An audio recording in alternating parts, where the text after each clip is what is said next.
कैसे निकालें? पहले तो अपने ऊपर विश्वास करना सीखें कि हमारी चिकित्सा पद्धति में बहुत दम है। इसके दम के कुछ उदाहरण बताता हूं। जो भगवान राम के भाई लक्ष्मण बेहोश हो गए और सुषेण ने जब नाड़ी देखी, ये तो गया, अब बचने की कोई संभावना नहीं, तब हनुमान जी को कहा जाके लाओ जल्दी से, मैं कुछ देर तो जीवन बचा सकता हूं, बाकी आगे की गारंटी नहीं है। हनुमान जी गए, संजीवनी बूटी लेके आए और सुषेण ने संजीवनी सूंघाई, खिलाई नहीं, सूंघाई, और लक्ष्मण जीवित हो गए। तो कोई तो है दम भाई, ऐसा तो नहीं है सूंघने मात्र से वो जीवित हो गए। हम तो ये महाभारत की कहानी देखते हैं, युद्ध चला है और आप जानते हैं भयंकर युद्ध चला है। भारत के पिछले हजारों साल के इतिहास में सबसे भयंकर युद्ध हुआ है तो महाभारत का युद्ध हुआ है, जिसमें थोड़े बहुत नहीं लाखों लोग मारे गए। लेकिन उस युद्ध में बार बार हमें यह पता चलता है कि सवेरे से शाम तक युद्ध होता है, रात को सभी पालों के वैद्य अपने अपने घायल सैनिकों के घावों पर मरहम लगा रहे हैं, लेपन कर रहे हैं, और अगले दिन वो फिर युद्ध के लिए तैयार हो रहे हैं। ऐसी कौन सी चिकित्सा पद्धति दुनिया में है जो 12 घंटे में आदमी को लड़ने के लिए तैयार कर दे? और महाभारत की ऐसी एक नहीं सैकड़ों कहानियां, उसमें से तो एक कहानी मैं बताता हूं। कौरवों की कहानी जानते हो? 100 थे, एक माता के 100 पुत्र कैसे हो गए? एक माता के 100 पुत्र कैसे हो गए? और अद्भुत बात जो समझने की है, वो 100 के 100 सभी पुत्र एक जैसे, ऊंचाई में एक जैसे, चौड़ाई में एक जैसे, लंबाई सबकी बराबर, हाथों की लंबाई बराबर, शरीर सबका एक जैसा, चेहरा सबका एक जैसा। बड़ा मुश्किल पहचानना। तो ये तो भाई कोई क्लोनिंग हुआ हो तभी संभव है, वरना कैसे संभव है? अभी तो हम प्राकृतिक तरीके से जानते हैं कि 2 ट्विंस भी पैदा हो जाएं तो एक जैसे नहीं होते, लेकिन कौरव तो सबके सब एक जैसे।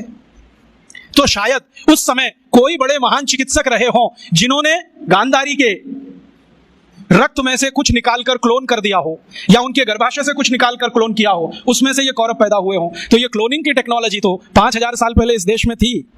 यूरोप तो अभी जान रहा है इसको, और यूरोप अभी तक भेड़ बकरियों पर प्रयोग कर रहा है। यहां तो आदमियों पर प्रयोग 5000 साल पहले हुआ। तो कोई तो दम होगा इसमें। हमारे सुश्रुत संहिता को आप जानते हैं, आप में से शायद किसी ने पढ़ा होगा, नहीं पढ़ा तो जरूर पढ़िए। सुश्रुत संहिता में बहुत साल से पढ़ता रहता हूं। हालांकि मेरा विषय तो इलेक्ट्रॉनिक्स है, लेकिन मुझे इसमें इंटरेस्ट है। जब जब मैं सुश्रुत संहिता पढ़ता हूं, माइक्रो लेवल पे जब जाओ तो इतने तरह के उपकरणों के वर्णन उसमें हैं, इतने तरह के उपकरणों के वर्णन है सर्जरी करने के लिए, क्या आश्चर्य होता है। अगर सुश्रुत संहिता से एक एक उपकरण को निकालकर लिस्ट बना दी जाए तो आज के आधुनिक सर्जरी में जितने उपकरण हैं उससे कम नहीं है। और उन उपकरणों को बनाने के लिए जो इस्तेमाल होने वाला मेटल है, फौलाद कहिए, वो सिर्फ आयरन नहीं है, ऐसा मेटल इस्तेमाल है जिसमें 7 धातुएं हैं ताकि उसमें जंग ना लगे। और आज के जितने भी अच्छे से अच्छे सर्जरी के उपकरण भारत में हैं, सभी में जंग लगती है, लेकिन सुश्रुत के उपकरणों में जंग नहीं है। तो इतने तरह के उपकरण उस जमाने में बनते थे। सुश्रुत का समय तो कोई आज का नहीं है, कम से कम 3500 साल का है। उस समय अगर ऐसे उपकरण बनते थे तो कोई तो दम होगा इस देश की चिकित्सा व्यवस्था में, ऐसे तो नहीं है। जब यूरोप में और अमेरिका में शरीर की नस काटकर रक्त बहा दो, यही चिकित्सा है, उस समय इस देश में सुश्रुत की राइनोप्लास्टी रही। आपको मालूम है, राइनोप्लास्टी भारत ने दुनिया को सिखाया। और राइनोप्लास्टी के भारत में 1500 से ज्यादा केंद्र थे अंग्रेजों की ईस्ट इंडिया कंपनी के आने के पहले तक।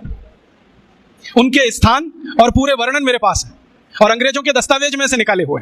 भारत में सबसे बड़ा राइनोप्लास्टी का केंद्र था कांगड़ा। कांगड़ा कहां है? शिमला के आगे, हिमाचल में। और कांगड़ा और उसके आसपास में 700 केंद्र थे जो राइनोप्लास्टी सिखाते थे।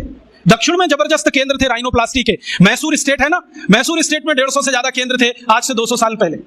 एक पुरानी कहानी है जो दस्तावेजी है, कल्पना की नहीं है। एक अंग्रेज अधिकारी था कर्नल कूट, वो हैदर अली से लड़ा। हैदर अली ने उसको परास्त किया। परास्त करने के बाद उसकी नाक काट दिया, क्योंकि हमारे राजा ज्यादा से ज्यादा यही करते थे, गला नहीं काटते थे, नाक काट दिया, कान काट दिया। क्यों? क्योंकि नाक कटना ही बहुत बड़ी बदनामी होती थी।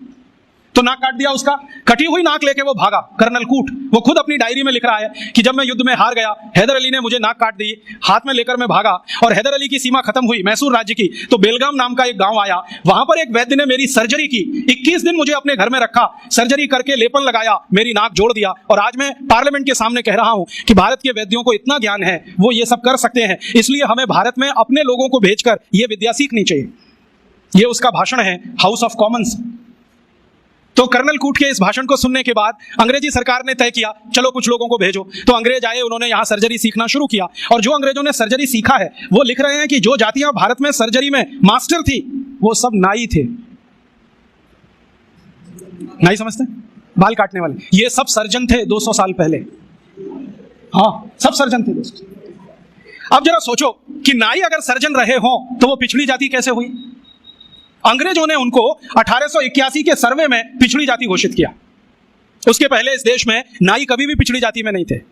1881 में सेंसस हुआ सबसे पहला, और आज तक वो चल रहा है, हर 10 साल में होता है जनसंख्या का गणना।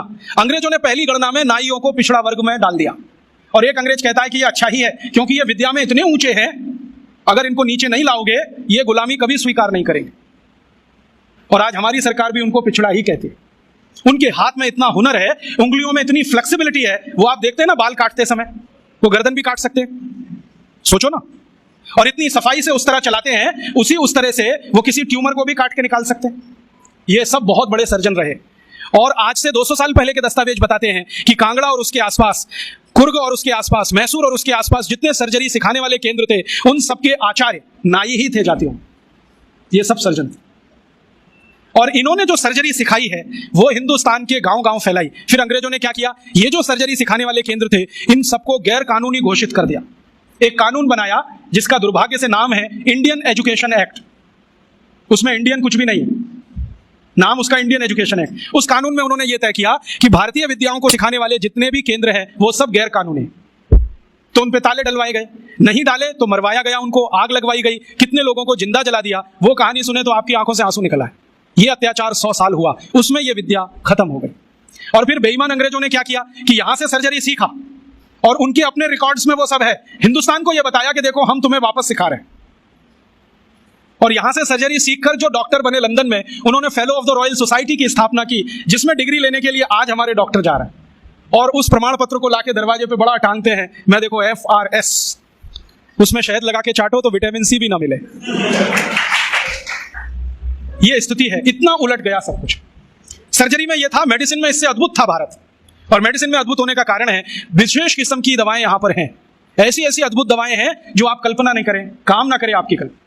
मैं आज भी ऐसे बहुत वैद्यों को जानता हूं जिनके पास कोई फॉर्मल एजुकेशन नहीं है, जो स्कूल कॉलेज में भी नहीं गए हैं। आपकी नाड़ी अगर पकड़ ली तो बता देंगे 7 दिन पहले से क्या क्या खा रहे हैं आप। और ज्यादा दूर नहीं है, इसी जयपुर शहर में उनका कोई फॉर्मल एजुकेशन नहीं है। वो सिर्फ नाड़ी पकड़ते हैं। मैं गया हूं 2 बार, वो 7 दिन पहले का मुझे बता दिया, पिछले रविवार को ये खाया, सोमवार को ये खाया, मंगल को ये खाया, बुध को ये खाया। ये भाई कौन सा विज्ञान है? ये तो दुनिया से करोड़ों रुपए खर्च करके लाई गई मशीनें नहीं बता पाती कि हफ्ते भर पहले हमने क्या खाया था। और नाड़ी पकड़ के सारा का सारा डायग्नोज कर लेना कि आपको यही है और वही निकले, ये तो कुछ अद्भुत है। ये कोई सामान्य विद्या नहीं है भाई। मैंने ऐसे तमाम वैद्यों को देखा है जो नाड़ी पकड़ के बताते हैं कि आपको ट्यूमर है, गर्भाशय में है, यहां है, यहां है। और हम जब आधुनिक चिकित्सा शास्त्र में परीक्षण कराते हैं वही निकलता है। एक वैद्य तो मैंने ऐसे भी देखे हैं केरल में, कोटक्कला में, वो साइज बता देते हैं, इस साइज का है, नाड़ी पकड़ी और बता दिया इस साइज का है, और वही निकलता है। इसका माने इस भारतीय विद्या में कोई दम है, और वो दम अगर हमको दिखाई दे जाए तो आत्मविश्वास हमारा लौट आएगा और हमारी हीन भावना कुछ कम हो जाएगी। और हीन भावना कम हो जाए तो हम शायद दुनिया जीत लेंगे।